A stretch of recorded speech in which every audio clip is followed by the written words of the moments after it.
Hello, कैसे हैं आप लोग? आई होप सभी बहुत अच्छे होंगे। और अभी तक मैंने आपका डिटरमिनेंट का पूरा जो 5 एक्सरसाइज थी मैंने पूरी की पूरी करवा रखी है। और आज हम लोग विविध प्रश्नावली पे डिस्कशन करने वाले हैं। चलिए देखते हैं पहला क्वेश्चन क्या है आपका कि कोई भी आपके पास मैट्रिक्स है वो 3 by 3 ऑर्डर का है। ठीक है। उस मैट्रिक्स में अगर 3 का मल्टीपल करके डिटरमिनेंट की वैल्यू निकाली जाए तो कितना आएगा, जैसे पूछा गया है। ठीक है। तो देखिए यहाँ पे कॉन्सेप्ट होता है, जैसे मान लीजिए कोई ए मैट्रिक्स है n by n ऑर्डर का। कितने बाई कितने ऑर्डर का है? n by n ऑर्डर का। और अगर इस मैट्रिक्स में किसी k का मल्टीपल करके उसका डिटरमिनेंट निकाला जाए, किसका मल्टीपल करके? k का मल्टीपल करके अगर डिटरमिनेंट की वैल्यू निकाली जाए तो इसके लिए एक डायरेक्ट कॉन्सेप्ट होता है k की पावर n। और n क्या होता है? उसका ऑर्डर। जितना जितने बाई जितने का ऑर्डर होता है, जैसे ऑर्डर 2 by 2 का है तो n का काम 2 करेगा। ऑर्डर 3 by 3 का है तो n का काम 3 करेगा। तो यहाँ पे जैसे n by n ऑर्डर है तो यहाँ पे k की पावर कितना हो जाएगा? n हो जाएगा। और इनटू में हो जाएगा डिटरमिनेंट ऑफ ए। इनटू में क्या हो जाएगा? डिटरमिनेंट ऑफ ए। तो इस वाले कॉन्सेप्ट को याद रखना है। ऑब्जेक्टिव क्वेश्चन बहुत ज्यादा इस टाइप से आ जाते हैं कि कोई मैट्रिक्स है जिसका वो स्क्वायर मैट्रिक्स है n by n ऑर्डर का, और उसमें किसी स्केलर मतलब किसी भी नंबर का मल्टीपल करके उसके डिटरमिनेंट की वैल्यू पूछ ली जाती है। तो इसके लिए सीधा सिंपल सा फंडा है कि जो भी स्केलर है, जो भी कांस्टेंट है, उस पे उतनी ही पावर लगानी जितना उसका ऑर्डर होगा। जैसे इसका ऑर्डर n by n है तो इस स्केलर पे पावर आ जाएगा n इनटू जो भी मैट्रिक्स है उसका डिटरमिनेंट हो जाएगा। अब जैसे इस वाले क्वेश्चन की हम बात करते हैं तो इस वाले क्वेश्चन में n का काम कौन कर रहा है? 3 कर रहा है। क्या कर रहा है? 3 यहाँ पे n का काम कर रहा है, क्योंकि ऑर्डर 3 by 3 है तो n का काम किसने किया? 3 ने किया। चलिए मुझे यहाँ पे 3 a का डिटरमिनेंट निकालना है। तो यहाँ पे किस स्केलर का मल्टीपल किया गया? 3 का। मतलब यहाँ पे जो k का काम कर रहा है वो भी 3 कर रहा है। तो यहाँ पे k की प्लेस पर भी 3 है। तो इस कॉन्सेप्ट के हिसाब से यहाँ पे कितना होना चाहिए? 3 की पावर, सॉरी, k की पावर n। k मतलब स्केलर, k मतलब स्केलर, वो 3 है। n मतलब ऑर्डर, ऑर्डर भी 3 है। इनटू ए का डिटर्मिनेंट, तो इसका आंसर आ जाएगा 27 determinant of A. 27 determinant of A. और विविध को बढ़िया तरीके से प्रैक्टिस करिएगा। बड़ा मजेदार टॉपिक होता है विविध। मतलब अगर आपको बहुत अच्छी से अपने दिमाग की एक्सरसाइज करनी है, दिमाग मतलब दिमाग, ऐसे कह सकते हैं दिमाग दिमाग का पूरा व्यायाम हो जाता है विविध से। क्योंकि जितना पूरा पांचों एक्सरसाइज में अपन ने कॉन्सेप्ट पढ़े होते हैं वो एक साथ विविध में यूज करने होते हैं। तो उसमें क्या होता है कि एक साथ पूरा दिमाग चलाना होता है पांचों एक्सरसाइज के ऊपर। ठीक है, तो कोशिश करिएगा, आ जाएगा, बहुत टफ नहीं है। ठीक है। चलिए, अब देखिए यहाँ पे ये वाला क्वेश्चन देखने में बड़ा लेंदी लगता है लेकिन है नहीं। देखो, सबसे पहले देखो कॉमन का नियम अपने डिटरमिनेंट में पढ़ा ही होगा कि डिटरमिनेंट से जब हम कुछ कॉमन लेते हैं तो जो कॉमन आता है वो किसी एक रो या किसी एक कॉलम से आता है, या तो किसी एक रो से आएगा या किसी एक कॉलम से आएगा। तो ऊपर वाले रो से मैंने कॉमन लिया 1 + x⁻17। ठीक है। चलिए, क्योंकि यहाँ से सबसे लोएस्ट पावर कितना है? 17 है, तो मैंने 17 कॉमन ले लिया। यहाँ पे सबसे लोएस्ट पावर है 23, तो मैंने 23 कॉमन ले लिया। यहाँ पे सबसे लोएस्ट पावर है 1 + x⁻41 ले लिया। ठीक है। अब इसके बाद जब 17 मैंने कॉमन ले लिया तो यहाँ 1 बचेगा। यहाँ पे 1 + 17 कॉमन ले लिया तो 2 बचा। 17 कॉमन ले लिया तो यहाँ पे कितना बचा? आपका 6 बचा। सही है ना? हाँ। यहाँ पे 23 कॉमन ले लिया। 23 लिया अपन ने, 27 तो नहीं दिया। अरे भाई, होश में रहो। 23, ठीक है। तो यहाँ पे कितना रहेगा? 1 रहेगा। यहाँ पे कितना रहेगा? 1 + x की पावर कितना हो जाएगा? 6 हो जाएगा। और 34 से 23 जब चला गया तो 1 + x की पावर कितना हो जाएगा? 11 हो जाएगा। क्लियर है? चलिए इसके बाद देखिए यहाँ पे क्या करेंगे। हाँ, चलिए यहाँ से 41 ले लिया तो यहाँ 1 हो जाएगा। कितना हो जाएगा? 1 हो जाएगा। और यहाँ पे कितना हो जाएगा आपका? यहाँ से कितना चला गया? 41 चला गया। मुझे लग रहा है क्वेश्चन मैंने कुछ गलत कर रखा है। चलिए देखते हैं। यहाँ से कितना हो जाएगा? 1 + x का कितना हो जाएगा आपका? 42 हो जाएगा। और यहाँ पे 1 + x की पावर कितना हो जाएगा? 6 हो जाएगा। आई थिंक मैंने कुछ गलत नोट कर रखा है क्वेश्चन में। 23, 30,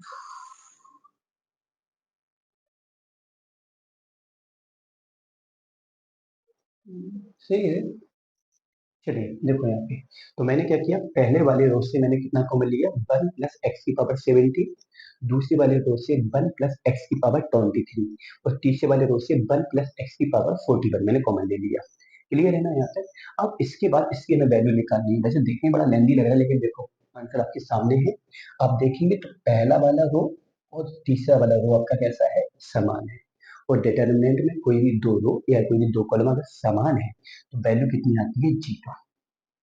अब इसका वैल्यू जब 0 है तो इसका वैल्यू भी कितना हो जाएगा, पूरा प्रोडक्ट के बाद 0 ही हो जाएगा ना, क्योंकि इस डिटर्मिनेंट की वैल्यू कितनी है, 0 है। देखो सवाल शुरू होते ही खत्म हो गया। पहले वाले रो से कॉमन ले लिया, दूसरे वाले रो से कॉमन ले लिया, तीसरे वाले रो से कॉमन ले लिया। कॉमन लेने के बाद दो रो आपके सेव हो गए, पहला वाला और तीसरा वाला, जिससे डिटरमिनेंट की वैल्यू 0, टोटल वैल्यू 0 है। और इक्वल में कितना दिया गया, a + bx c x² up to 7। तो यहाँ पे a की वैल्यू कितनी हो जाएगी, 0, क्योंकि ये पूरा किसके बराबर है, 0 के बराबर है। तो मैं कंपेयर करूंगा, यहाँ पे जो कांस्टेंट a है और यहाँ पे कांस्टेंट कुछ है ही, तो इस पूरे की वैल्यू कितनी हो जाएगी, 0 हो जाएगी। तो यही यहाँ पे a की वैल्यू पूछी गई थी। एक बार और देख लीजिए इस सवाल को। मैंने क्या किया, ऊपर वाले रो से, पहले वाले रो से मैंने मिनिमम पावर को कॉमन लिया, क्योंकि मिनिमम पावर ही कॉमन आ सकता है। तो 17 था, यहाँ पे 23 था, यहाँ पे 41 था। कॉमन ले लिया, कॉमन लेने के बाद जो बचा उसको छोड़ दिया। इसके बाद जो छोड़ा है उसमें देखा गया दो रो आपकी सेम है, दो रो सेम है तो उसकी वैल्यू कितनी हो जाएगी, 0।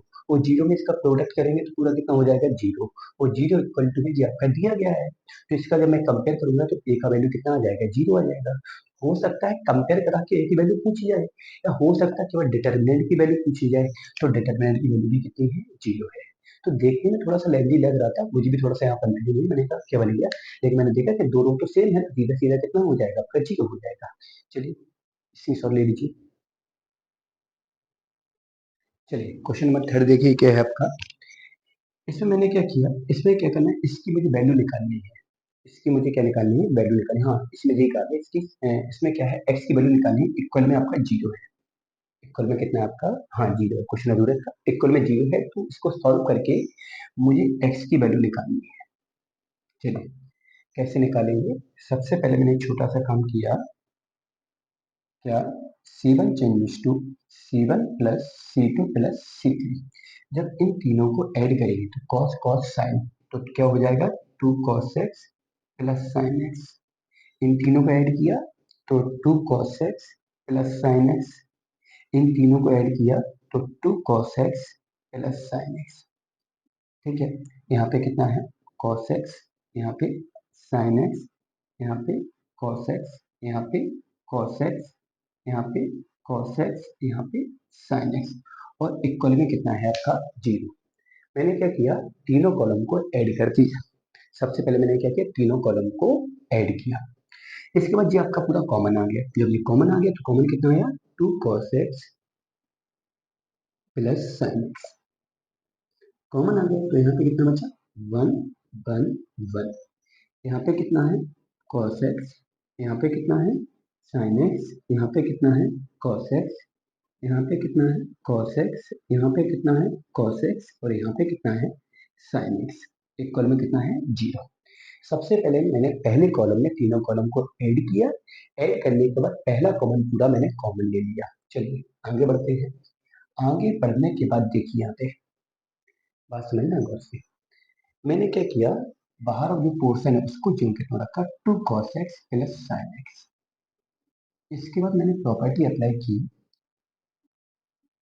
R2 changes to R2 minus R1, और क्या है, R3 changes to R3 minus R1। ठीक है, तो मैंने R2 में से R1 को और R3 में से R1 को क्या किया, सब्ट्रैक्ट किया। समझ ना गौर से। इसके बाद इक्वल में आपका 0 है तो उसको लगा ही दिया, वो तो लगाना ही पड़ेगा बाद में। तो R1 को ज्यों के त्यों, R2 और R3 को चेंज करना है।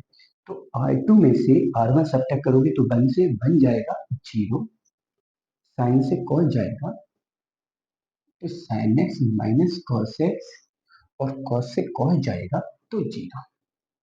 समझ ना गौर से। 1 से बन जाएगा तो 0, कॉस से कॉस जाएगा तो 0, और साइन से कॉस जाएगा तो यहाँ पे फिर से हो जाएगा साइन एक्स माइनस का कॉस एक्स। ओके, चलिए पहला वाला जो कितना 1 cos x और cos x, ठीक है।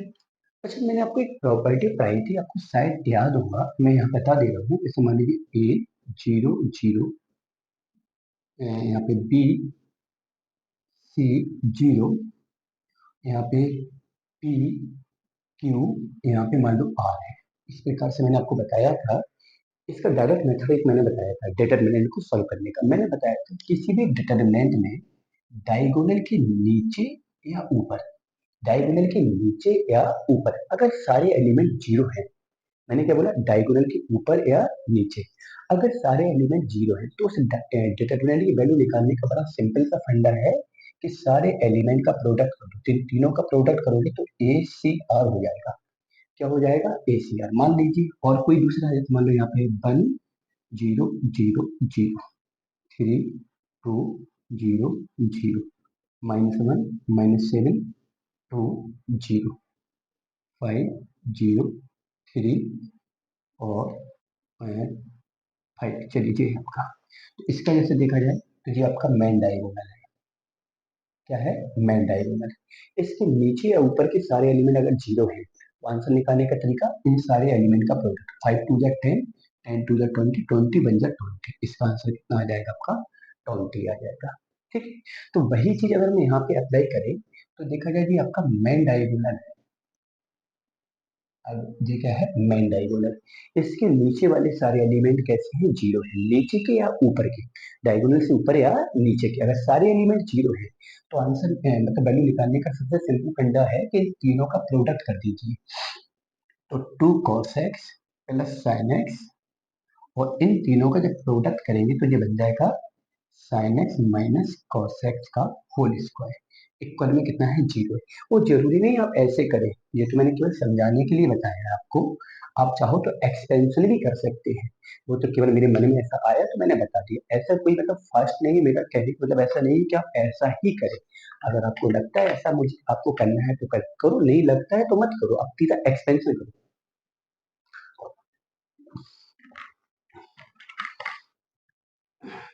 चलिए अब इसके बाद इसको उठाओ, तो 2 cos x plus sine x equal to zero. तो यहाँ पे साइन एक्स इक्वल टू हो जाएगा -2 cos x, sine upon cos tan x equal to हो गया -2। अब अब टेन एक्स की वैल्यू कितनी है, -2 है। अब बहुत से लोग क्या करेंगे, -2 छोड़ देंगे, लेकिन हमें क्या करना है कि आपका जो आंसर निकालना है वो -π/4 से +π/4 के मिड में निकालना है। कहने का मतलब क्या हुआ कि जैसे कि यहाँ पे जीरो है, ऊपर कितना होगा आपका π/4 और नीचे होगा आपका -π/4।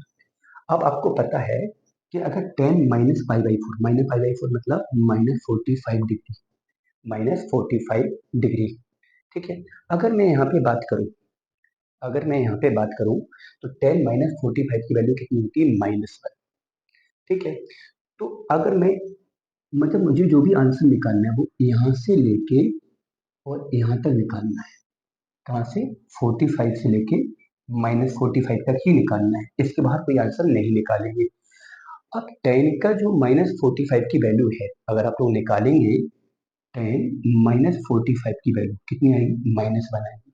अगर आपको -1 से छोटी वैल्यू चाहिए है तो आपको एंगल को और नीचे ले जाना पड़ेगा, क्योंकि जब आप -45 से छोटी वैल्यू लोगे तभी तो 10 की वैल्यू बढ़ेगी। अब यहाँ पे है क्या कि एंगल को -45 से नीचे ले नहीं जा सकते, क्योंकि उन्होंने बोल रखा है कि -45 से लेकर केवल +45 तक ही वैल्यू निकालना है। उन्होंने क्या बोला है कि आपको जो वैल्यू निकालनी है वो -45 से लेके +45 तक ही निकालना है। और जो -2 है वो 45 से और नीचे एंगल पे जाएगा, मतलब जैसे यहाँ पे मान लीजिए -2 ना होकर √3 होता, माइनस का √3, तो 10 -60 के लिए आता। तो ये तो और भी उससे छोटा है, -√3 से भी छोटा है। तो इसका मतलब इसके लिए एंगल तो 60 से भी नीचे चला जाएगा। तो कहने का मतलब ये होगा कि अगर आप ये वाली वैल्यू निकालेंगे, ये वाली वैल्यू निकालेंगे तो जो आपका एंगल होगा वो -45 से छोटा हो जाएगा। तो कह सकते हैं कि ये वाली आपकी वैल्यू है वो आपकी कैसी है, छोटी है, किससे, 10 -45 से। किससे छोटी है, 10 -45 से। इसलिए ये वाला मान तो कैसा हो जाएगा, अमान्य हो जाएगा। कैसा हो जाएगा, अमान, मतलब नॉट पॉसिबल हो जाएगा। तो इस क्वेश्चन में बहुत ज्यादा गलती हो जाती है, जब बोर्ड में क्लियर तो इतना टफ क्वेश्चन देते नहीं है। अदर किसी एग्जाम में अगर ऐसा क्वेश्चन आ जाता है तो बच्चे इसको ऐसे ही करते हैं। तो इस पे एक चीज गौर करना है कि जो क्राइटेरिया आपका दिया गया है, यहाँ से लेके यहाँ तक ही आंसर निकालना है, तो आप आंसर को उसके अंदर ही निकालेंगे। इसलिए ये वाला आंसर गलत है, क्योंकि 10 - 45, मतलब ये वाला जो वैल्यू है वो 10 - 45 से भी छोटी है, और 10 - 45 से छोटे हम जान मतलब कंप्लीट जा नहीं सकते, क्योंकि उन्होंने पहले ही बोल दिया है कि -45 से लेके +45 तक ही सफर करना है, मतलब यहाँ तक ही वैल्यू निकालनी है। तो ये वाला फैक्टर तो आपको वैल्यू नहीं देगा। अब बचा ये वाला, तो यहाँ पे कितना है, sine x minus cos x equal to 0। ठीक है, तो यहाँ पे हो जाएगा sine x equal to cos x. आपको लग रहा होगा सर स्क्वायर था, तो 0 का स्क्वायर रूट लोगे तो 0 ही आएगा, तो सीधा लिख दिया मैंने। ये आपका अपॉन में चला जाएगा, तो 10x इक्वल टू 1 हो गया, और x इक्वल टू आपका 45 अंश आ गया। तो यहाँ पे 45 अंश आपका आंसर आ सकता है, क्योंकि 45 डिग्री तक, 45 तक आप लोग आंसर निकाल सकते हैं। 45 डिग्री का आंसर निकाल सकते हैं। तो इसका केवल एक ही आंसर आएगा।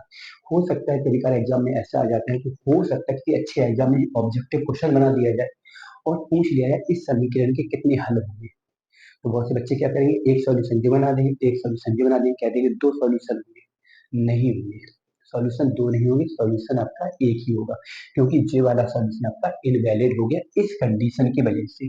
अगर ये कंडीशन ना होती तो यहाँ पे दो आंसर होते, लेकिन कंडीशन आपकी ये थी, तो इस कंडीशन ने इस वाले आंसर को कैसा कर दिया, इनवैलिड कर दिया।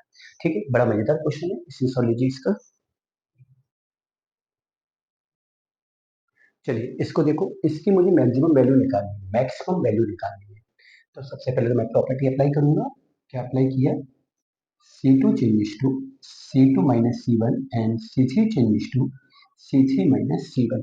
ठीक है, चलिए अब जब मैंने प्रॉपर्टी को अप्लाई कर ही दिया, तो एक काम करिए, वन से वन को सब्ट्रैक्ट करो, 0।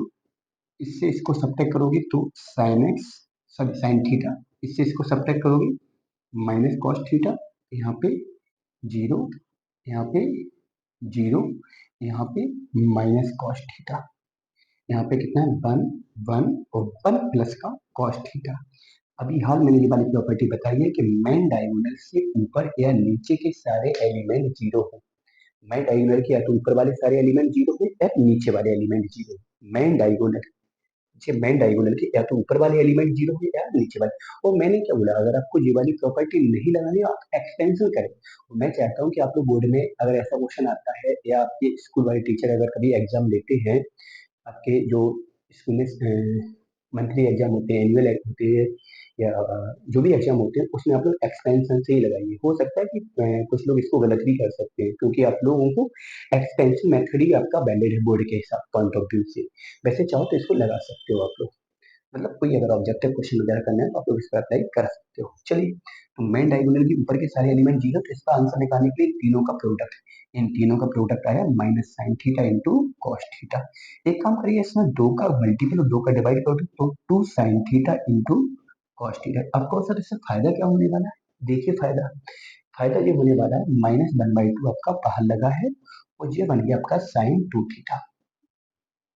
ठीक है, अब मुझे इसकी मैक्सिमम वैल्यू निकालनी है। आपको पता होगा ट्रिग्नोमेट्री में कि जो साइन 2 थीटा है, उसकी वैल्यू -1 से बड़ी या बराबर होती है, 1 से छोटी या बराबर होती है। तो अगर मुझे इसकी मैक्सिमम वैल्यू निकालनी है, कैसी वैल्यू निकालनी है, मैक्सिमम वैल्यू। तो मैक्सिमम वैल्यू कब निकलेगी इसकी, जब साइन थीटा की वैल्यू -1 रखी जाए, क्योंकि अगर +1 रखोगे तो ये आंसर नेगेटिव रहेगा, -1 रखोगे तो ये आंसर पॉजिटिव रहेगा। तो पॉजिटिव और नेगेटिव की कंपेयरिंग में बड़ा कौन होगा, पॉजिटिव वाला होगा, नहीं होगा। तो मैक्सिमम वैल्यू कब, जब साइन 2 थीटा कितना रखा जाए, -1 रखा जाए। मैक्सिमम वैल्यू कितनी होगी, -1/2 और -1 मतलब 1/2। तो इसमें मैक्सिमम वैल्यू पूछी, तो मैंने क्या रखा, -1 रखा, मतलब साइन की वैल्यू को मिनिमा रखा। साइन की वैल्यू को न्यूनतम क्यों रखा, क्योंकि वैल्यू पहले से नेगेटिव थी, तो नेगेटिव नेगेटिव को क्या बन जाएगा, आपका पॉजिटिव बन जाएगा। और अगर यहाँ पूछते हैं न्यूनतम वैल्यू कौन सी होगी, तो मैं यहाँ पे साइन थीटा की वैल्यू +1 रखता, तो आंसर आता -1/2। तो हमें साइन की वैल्यू रखनी है, अधिकतम और न्यूनतम में ऐसी कौन सी वैल्यू रखी जाए, इन दोनों में से ऐसा कौन सा आंसर रखा जाए, ऐसी कौन सी वैल्यू इनपुट की जाए जिससे आपकी जो आंसर है वो कैसा है, मैक्सिमम आए। तो आप दोनों रख के देखो, अब 1 को भी रख के देखो, -1 को भी रख के देखो। वो 1 और -1 जब दोनों को आप पुट करेंगे, रखेंगे, तो मैक्सिमम किसमें आएगा वो आपका आंसर होगा। ठीक है, तो ये हो गया आपका इस डिटरमिनेंट की कौन सी वैल्यू, मैक्सिमम वैल्यू। तो कुछ नहीं है, मैंने प्रॉपर्टी लिया, एक्सपेंशन किया, आप लोग अपने लैंग्वेज में एक्सपेंशन कर सकते हो, मैंने डायरेक्ट कर दिया। इसके बाद मैंने 2 का मल्टीपल 2 का डिवाइड किया, क्योंकि साइन कॉस को इकट्ठा लिखने के लिए। इसके बाद मैंने क्या निकाल दिया, मैक्सिमम वैल्यू। अच्छा, मैंने इसका 4 नंबर का क्वेश्चन भी ड्रॉप करवा रखा है, स्किप करा रखा है, क्योंकि उसमें थोड़ा सा लिमिट का यूज है, तो मैं भी लिमिट डिस्कस करूंगा, तो उसके बाद मैं उसको बता दूंगा। ठीक है, चलिए इसी से लीजिए अगला क्वेश्चन देखो। क्वेश्चन नंबर 6 और 7 मैंने आपको होमवर्क में छोड़ रखा है, तो खुद करिएगा, नहीं आता है तो मुझसे पूछिएगा। चलिए क्वेश्चन नंबर 8 की बात करते हैं। ये आपका डिटर्मिनेंट है, उस डिटर्मिनेंट की हेल्प से ये वाली वैल्यू हमको फाइंड आउट करनी है। तो देखो कैसे करेंगे, ये वाली वैल्यू निकालनी है, इसको ऐसा भी लिख सकते हैं 1/x 1/y 1/z, मतलब इसकी वैल्यू हमको निकालनी है। थोड़ा सा और सिंप्लीफाई करके लिख दो, क्योंकि x की पावर -1 y की पावर -1 z की पावर -1, तो देखने में थोड़ा सा गंदा लगता है, बाकी है कुछ नहीं, वो भी वही है, ये भी वही है, चीज एक ही है, लिखने का तरीका बदल दिया, चीज वही है, लिखने मतलब लिखने का तरीका चेंज हो गया। ठीक है, हाँ, देखिए यहाँ पे तो मैं क्या करूंगा, इसको सोल्व करेंगे, तो इस वाले में से मैंने क्या किया, पहले कॉलम से मैंने x कॉमन ले लिया। नहीं नहीं, फिर भी ले लो। जब मैं यहाँ से x कॉमन लूंगा, तो x से x लिया 1, और 1 से x लिया, तो ये हो गया 1/x। ठीक है, यहाँ से x कॉमन लिया, तो ये भी 1/x हो गया। यहाँ से x कॉमन लिया, तो 1/x हो गया। क्या किया मैंने, जैसे कि आपका क्या था, 1 प्लस एक्स था, मुझे यहाँ से x कॉमन लेना था, तो मैंने इसमें किया क्या कि इस 1 में मैंने x का प्रोडक्ट किया और x का डिवाइड किया, इस वाले x को ज्यों की त्यों रखा। अब क्या हुआ कि ऊपर से मैंने x कॉमन ले लिया, तो ये 1/x प्लस 1 बचा, नहीं बचा। वही चीज 1 के साथ है, 1 के साथ मुझे कॉमन क्या लेना था, x, तो मैंने इसको लिखा x/x, x कॉमन ले लिया, तो ये 1/x बचा। ऐसे ही इस वाले 1 के साथ किया मैंने। ठीक है, अब यहाँ से मैंने y कॉमन ले लिया, तो यहाँ पे कितना बचा, 1/y, 1 प्लस 1/y, यहाँ पे 1/y, यहाँ से कॉमन क्या लिया, z, तो यहाँ पे क्या हुआ, 1/z, 1/z, यहाँ पे 1 प्लस 1/z। मैंने क्या किया, ये बात क्लियर है, जैसे 1 प्लस एक्स को क्या लिखा मैंने, x/x प्लस एक्स, 1 में x का मल्टीपल x का डिवाइड, ऊपर वाला x कॉमन ले लिया, तो ये बचेगा नहीं बचेगा। वही चीज इस 1 को लिखा x/x, ऊपर वाला x कॉमन ले लिया, यहाँ बचेगा 1/x। ऐसे ही y के साथ किया और ऐसे ही z के साथ किया, इतना तो क्लियर होगा। अब इसके बाद मैं क्या करूंगा, यहाँ पे समझना गौर से, बाहर कितना है, x/z। चलिए इसके बाद मैंने क्या किया, मैंने यहाँ पे प्रॉपर्टी अप्लाई की, C1 changes to C1 plus C2 plus C3, equal में आपका 0 है, इक्वल में आपका 0 है। चलिए, तो ये जब तीनों को ऐड करेंगे, तो ये हो जाएगा 1 plus 1/x 1/y 1/z, 1 plus 1/x 1/y 1/z, 1 plus 1/x 1/y 1/z। ठीक है, तीनों को ऐड कर दिया, जी जो कहता हूँ 1/y, 1 plus 1/y 1/y 1/z 1/z 1 plus 1/z। ठीक है, तो जो भी कर रहा हूँ मैं पहले वाले कॉलम में किया, दूसरे वाले कॉलम और तीसरे वाले कॉलम को मैंने सेम रखा। चलिए जो कॉमन आ गया, तो x into y into z, और कॉमन आया 1 प्लस 1/x 1/y 1/z। इसके बाद यहाँ 1 1 1 plus 1/y 1/y 1/z 1/z 1 plus 1/z, equal में कितना है आपका 0। चलिए अब मैंने फिर से प्रॉपर्टी अप्लाई की, और प्रॉपर्टी जी तो जो कि तो बाहर रख ही दिया मैंने, जो बाहर है आपका उसको मैंने बाहर छोड़ दिया, x/z 1 plus 1/x 1/y 1/z, और मैंने क्या किया, R2 को चेंज किया R2 माइनस R1, और R3 को चेंज किया R3 माइनस R1। इन दोनों को सब्ट्रैक्ट, 1 से 1 गया 0, सब्ट्रैक्ट करोगे 1, सब्ट्रैक्ट करोगे 0, R3 से R1, 1 से 1 गया 0, इसको सब्ट्रैक्ट किया 0, इन दोनों को सब्ट्रैक्ट किया 1, ये तो क्लियर होगा। One one upon y one upon z. इसके बाद वही सब थी मेन डायगोनल, उसके नीचे या ऊपर के एलिमेंट जीरो है। आंसर निकालना मैंने क्या था, आप लोग इसका एक्सपेंशन भी कर सकते हैं, और आपको एक्सपेंशन नहीं करना तो डायरेक्ट क्या करोगे कि डायगोनल के नीचे या ऊपर के सारे एलिमेंट जीरो है, तो डायगोनल के एलिमेंट का प्रोडक्ट कर दो। इन तीनों का प्रोडक्ट वन आ रहा है, तो x by z into one plus one upon x one upon y one upon z. Equal में ये जीरो है, पूरा डिटर्मिनेंट जीरो के बराबर है, इक्वेशन फॉर्म में है। इसकी वैल्यू वन है, इक्वल में कितना है जीरो, दिस इक्वल टू कितना आ गया जीरो। इस वाले फैक्टर को मैं जीरो के बराबर करूंगा, one plus one upon x one upon y one upon z equal to zero, क्योंकि अब फैक्टर है, अगर जैसे उसमें दो फैक्टर है वो जीरो के बराबर है, तो पहले फैक्टर को जीरो के बराबर अलग करेंगे, दूसरे वाले को अलग। जैसे मान लीजिए x minus one x minus two बराबर जीरो है, इसको जीरो के बराबर अलग करते हैं, इसको जीरो के बराबर अलग करते हैं, तो वही चीज इस वाले फैक्टर को जीरो के बराबर किया, तो one upon x one upon y one upon z equal to कितना आ गया आपका माइनस वन। यही अपन को फाइंड करना था। तो इस क्वेश्चन में मुझे लगता नहीं कि कुछ खास है, तो आई थिंक ये वाला क्वेश्चन आपका क्लियर होगा। तो इस प्रकार से आप इस क्वेश्चन नंबर 8 को कर सकते हैं। मैंने देखो यहाँ पे क्वेश्चन नंबर 4 आपका स्किप कराया, मैंने क्या बोला कि उसमें थोड़ा सा लिमिट का यूज है, मैं उसको बाद में करवाऊंगा। दूसरा जो क्वेश्चन नंबर 6 7 थे बड़े सिंपल टाइप के हैं, इस टाइप के मैंने क्वेश्चन आपको करवा रखे हैं, तो आप लोग इसको सॉल्व ट्राई करिएगा। अगर नहीं आता है तो कमेंट कर दीजिएगा या मैसेज कर दीजिएगा, तो मैं अगले लेक्चर में इसको उठा लूंगा। उठाने का मतलब सॉल्व करवा दूंगा। दूसरी चीज, क्वेश्चन नंबर इस तक मैंने करवाए हुए हैं, विविध प्रश्नावली सभी लोग लगाइए, क्योंकि विविध प्रश्नावली लगाने से है क्या कि जो आप लोगों ने 5 एक्सरसाइज में पढ़ा हुआ है वो पूरा एक बार से रिमाइंड हो जाएगा, मतलब सारी चीजें याद हो जाएंगी, सारी चीजों की प्रैक्टिस एक बार से फिर हो जाएगी। तो इसको सॉल्व करिएगा, और मतलब एक बार में अगर नहीं लगता है तो आप उस क्वेश्चन को दोबारा देखिएगा। आप लोगों के पास तो ये फायदा है कि आपका रिकॉर्ड है सारे क्वेश्चन, तो आप लोग उसको दोबारा भी देख सकते हैं। चलिए तो मिलते हैं नेक्स्ट लेक्चर में। ओके।